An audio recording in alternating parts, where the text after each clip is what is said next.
Shanti. I'm Dr. Gopaul, and welcome to Journey of Enlightenment. Our program continues to explore Vedic culture and literature. Once again with me, I am very privileged to have Professor Kamal Mishra. Professor Mishra is Professor of Sanskrit, Department of Sanskrit at Kolkata University. Professor Mishra is a manuscriptologist, Indologist, and Orientalist.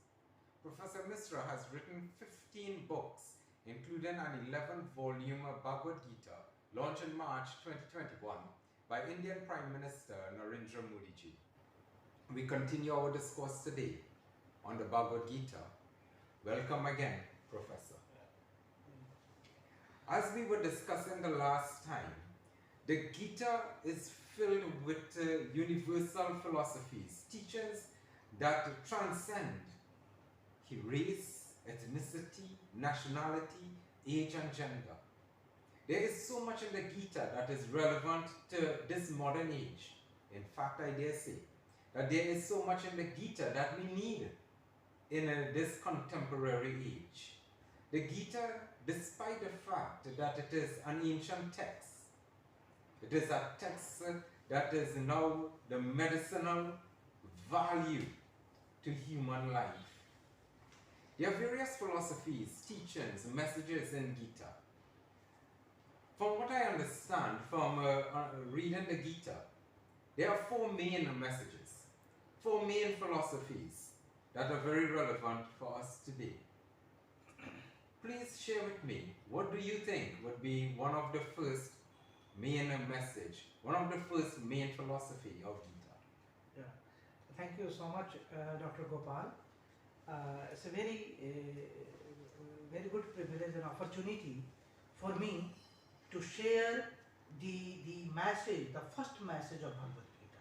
Dr. R. Gopal, through you, I extend my warm greetings to all of Caribbeans, brothers and sisters, friends of India and Indian culture.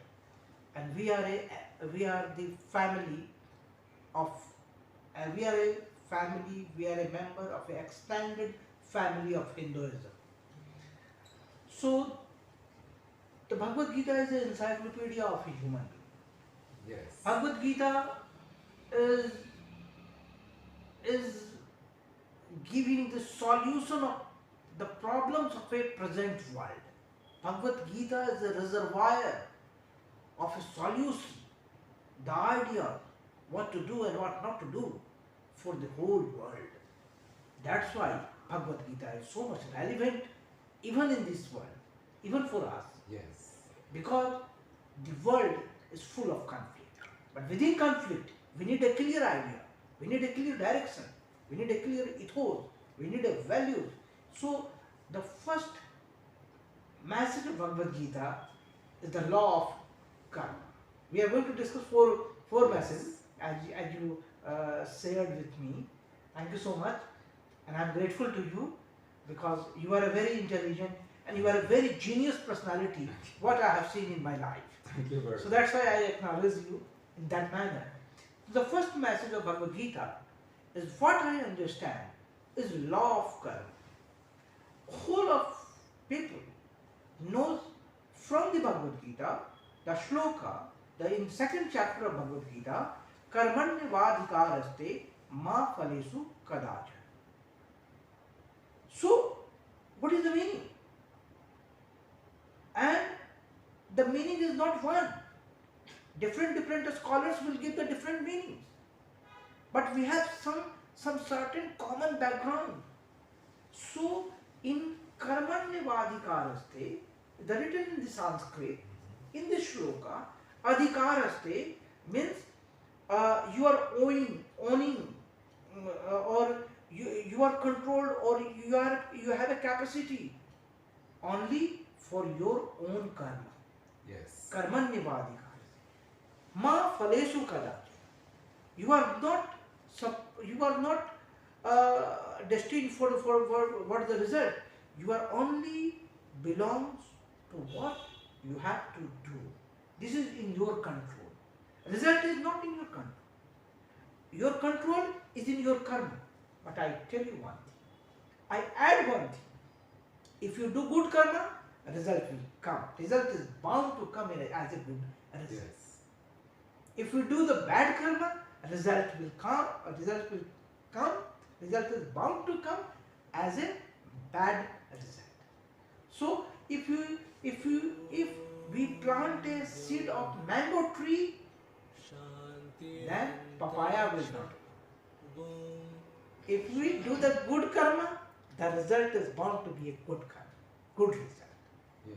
If we put in papaya seeds, we will ready to harvest the papaya, not the mango, not the other things, not the banana.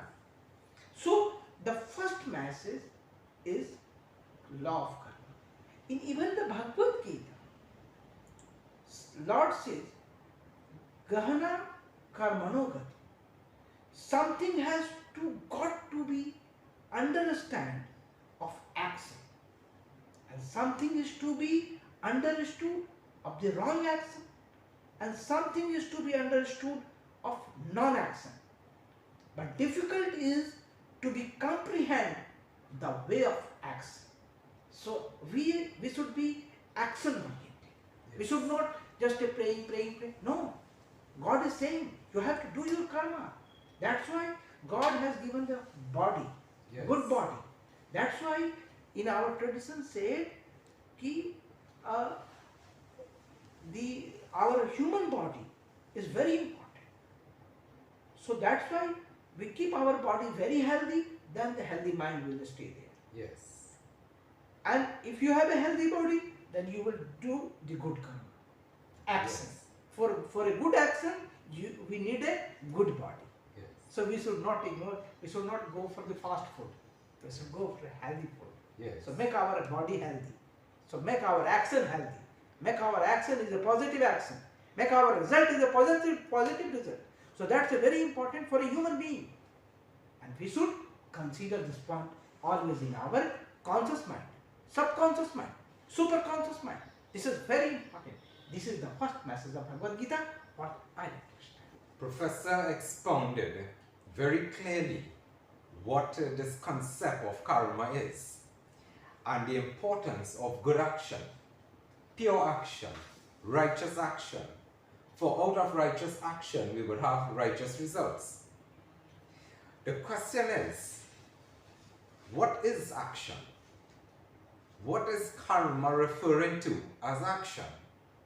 And many have misinterpreted the concept of action, believing action is what we actually do. They believe that karma refers to our physical activities. But let's look at the source of the physical activities. What or where it emanates from. The source of physical activity is actually thought. So even before physical activity can take place, thought takes place. And if thought is unrighteous, then even the action that we may outwardly look at being righteous or pure, but if the thought behind the action is impure, karma recognizes the purity of the thought. We can even go further. Where does thought come from? And we know based upon Vedantic knowledge that the source of thought is actually the intention. The intention will then lead to thought. And if the intention is impure, if the intention is unrighteous, then even thought itself will be impure and unrighteous. So we know that the purity of the intention will determine the purity of the thought and determine the purity of the physical action. So therefore karma is actually linked to the purity of the intention. True. Very true. Understanding this, a person should then be a little more aware of what that outward action is, because it can be seen for publicity. It can be seen for popularity. So a person sees someone in need and they do a good deed by giving them food, giving them clothing. But what is the intention behind the action? Is the intention pure, or is the intention about self-importance? Is the intention to serve God, or is the intention to serve yourself and make yourself feel better? Karma recognizes the intention of the action to determine the righteousness of it or not. And many people misunderstand the impact of having the right intention. They misunderstand the impact of having the right thought that leads to the right action. And that understanding is part of the essence of Bhagavad-Gita. And thank you, Professor, for bringing this knowledge to us. Thank you. You know, there's another aspect, another deep philosophy of Bhagavad-Gita. And I will ask you if you would be able to expound on that as well. Thank you, Professor. Thank you, Dr. Gopaul. You asked a very second message of the Bhagavad Gita. What I understand, the second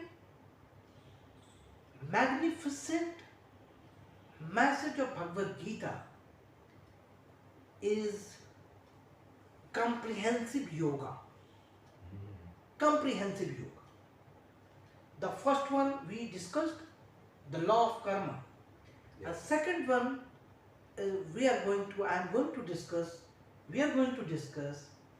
explain the comprehensive yoga. In Bhagavad Gita, 4 yoga we find.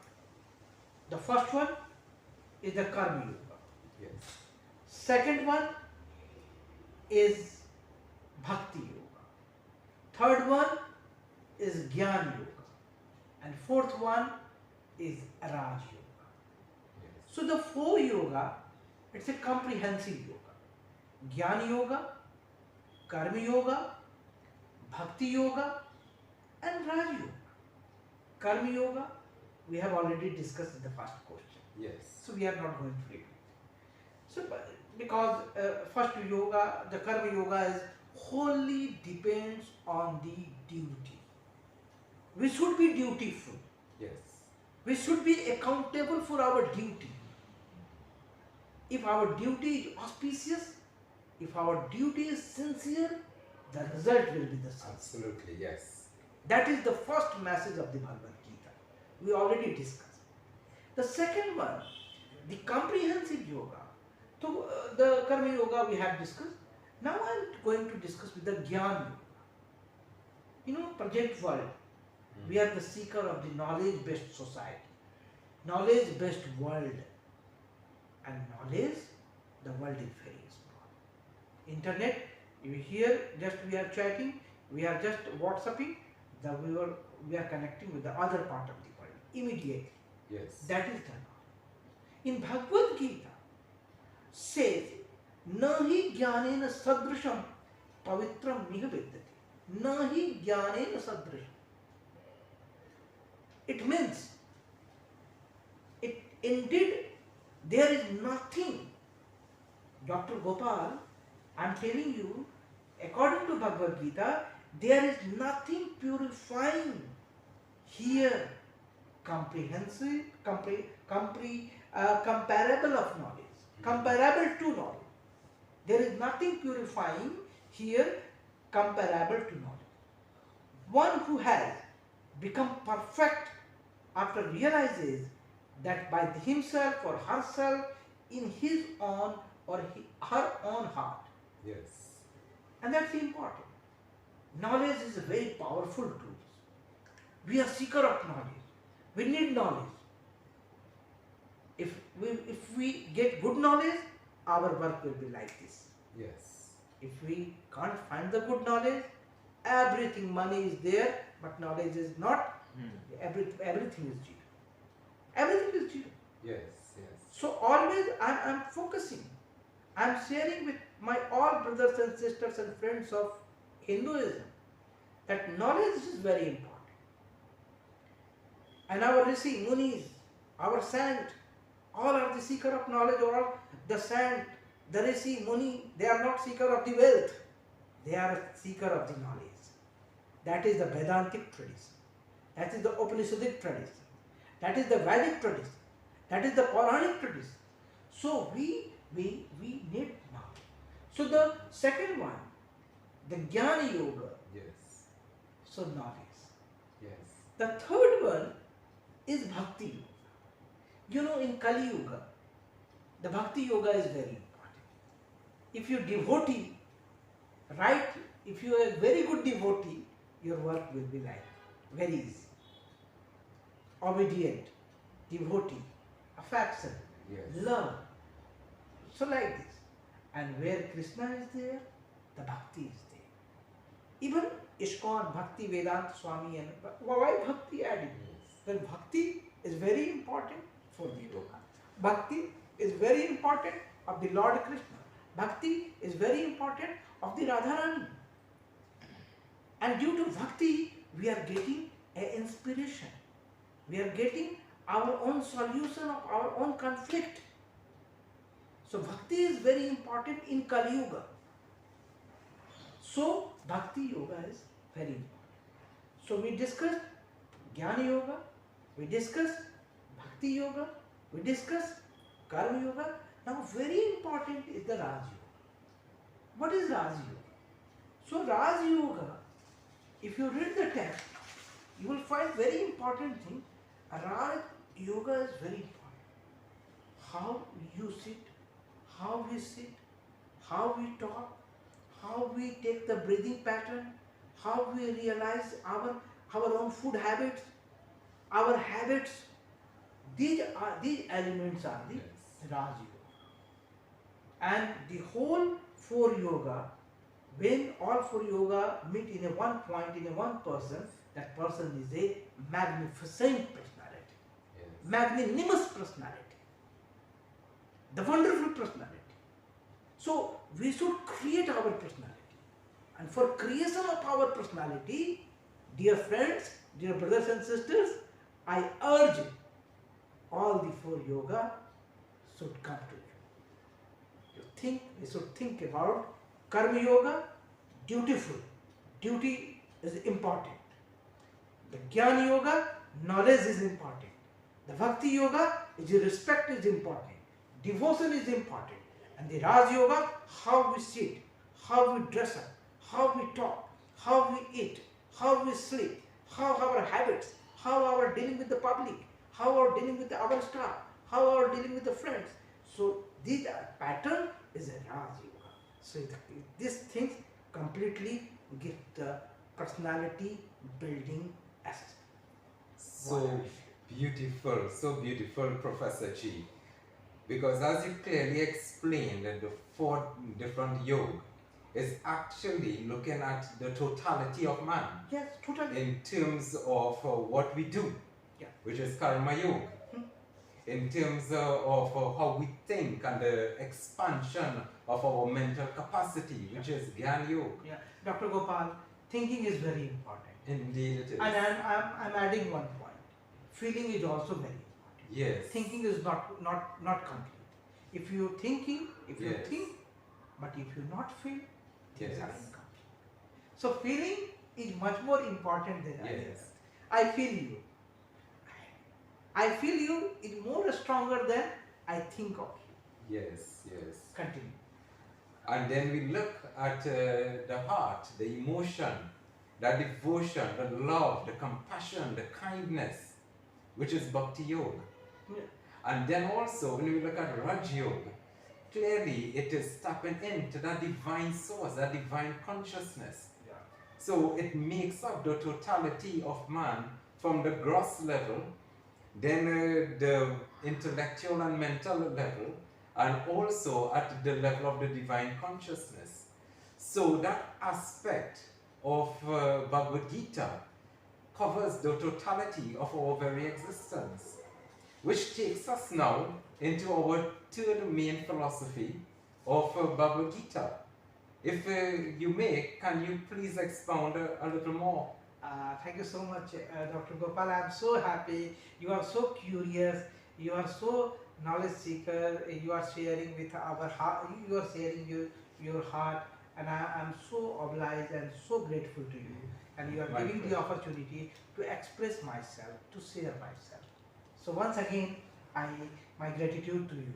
Thank you. The third question, the third message of Bhagavad Gita is a I can say in Sanskrit Sanjukta Ashwasan, is joint assurance.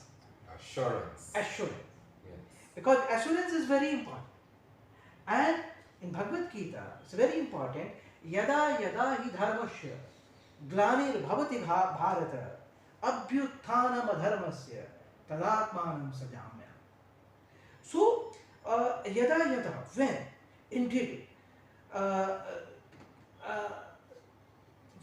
whenever adharma is everywhere, for the establishment of dharma, the Lord established himself. And that is very important. Assurance. Why assurance is so important? You know the child, if the room is dark, child is full of fear. Yes. And mother is giving the assurance to his child, don't worry, I am there for you. Yes. Same thing. The Lord Arjuna, Lord Krishna says Arjuna, don't worry, I am here for you. You act, you give your duty. You come with the acts. So this assurance is very important. And without assurance, we need assurance every day. Yes.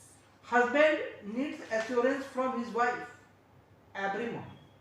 Wife needs assurance from his husband every time. Yes. Because assurance gives the faith. Assurance gives the trust. So assurance is very important. If I assure anything, if I assure a friendship, or if you give the words, I am there for you, it means I am there for you. Yes, indeed. That's important for us. If I am there for you, I assure you, and then I will run away when the time is needed. Yes. This is not fair. Yes. So the Bhagavad Gita, the Lord Krishna give the assurance to Arjuna, don't worry, don't be fear. You come, I am there for you. मैं हूँ ना, क्यों चिंता करते?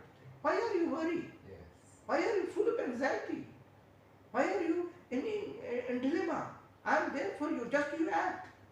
Nothing will happen. Yes. So these things needed very much in our personal life also. Thank you, Professor. Yeah. And you also elaborated on the value of Bhagavad Gita to each one of us, no matter what we may face in life, what we may go through. We have that assurance from the Lord that He will be there as our guide. And we know that Gita has the fourth main philosophy, Yeah. the fourth main message. What would that message be? Thank you, Dr. Gopaul. And this is the fourth and last message of Bhagavad Gita. What I understand is a total devotion. You know, total devotion is very scientific. Yes. In our personal life, in our day-to-day life, if you're totally 100% devoted, you will be far from the problems. Where is the problem? Because your devotion is a 50% devotion. Yes. This is the biggest problem. So I share with all my young friends, younger brothers and sisters and all people, devotion means give the 100% devotion. So Bhagavad Gita, the message of Bhagavad Gita, fourth and important message of Bhagavad Gita is total devotion. Because you see, the Bhagavad Gita is a question answer. Yes. And Indian tradition is a question answer tradition. Upanishad is a question answer. Yes. Full of question answer. So whole our tradition is a question answer. And even in the end of Bhagavad-Gita, Lord Krishna says, Sarv dharman paritajya mamekam saranam vraja. Ki Sarv dharman paritajya mamekam saranam vraja. Don't worry, I am there for you. If you come in my sarana, if you come in my custody, if you come in my territory, it's my first duty to save you, Yes. to protect you. And we need protection like a mentor. And that's very important for us. Even in the Sanatana Dharma, what do we say? Dharyati iti dharma. If we did the good things, good dharma, the result will be good. Yes. If you do the bad karma, bad dharma, the result will be bad. Yes. So dear friend, you always do the good dharma, the result is bound to be good result, good parinama. Huh? So this is also very important. And last 2 words is very important in Bhagavad Gita. Krishna says, Ma shuchaha, don't be fear, or dariye mat. The main problem in our life is a fear. Due to fear, we develop our conflict. Yes. Due to fear, we develop our confusion. Due to fear, we lack of our devotion. These are the biggest problem in our life. So, Masucha, don't be fear. I am there for you. You just act. You just act. And act is in your duty. Act is in your adhikar kshetra. So, you have to do. So, this is very important. And like a mother, Krishna is there for Krishna. Krishna is there for Arjuna. Yes. You don't worry. You just do your karma. Karma is in your adhikar and everything will be done. Thank you, Professor G, for such an inspirational session today on the main philosophies of Gita. And I will conclude by quoting Swami Chinmayananda. He said that attach and detach, which means attach to God, detach from the world. Once someone came up to me and asked, how do you detach? How is it then that you can detach from the things of the world? And the answer is very simple. You can own many things, but do not allow anything to own you, because you belong to God alone. Dhanyavad, thank you very much. And thank you very much, because Lord Krishna says one thing is very important. Lord Krishna is a reflection of love. Lord Krishna is a reflection of compassion. Lord Krishna is a reflection of karma. Lord Krishna is a reflection of total 100% devotion. Lord Krishna is the reflection of knowledge. Lord Krishna is the reflection of Raja Yoga. So all things is the reflection of Lord Krishna. So in his devotion, I just want to say, Adaram Madhuram, Vadanam Madhuram, Madhuradipate, and Akhilam Madhuram, and Radhe Radhe.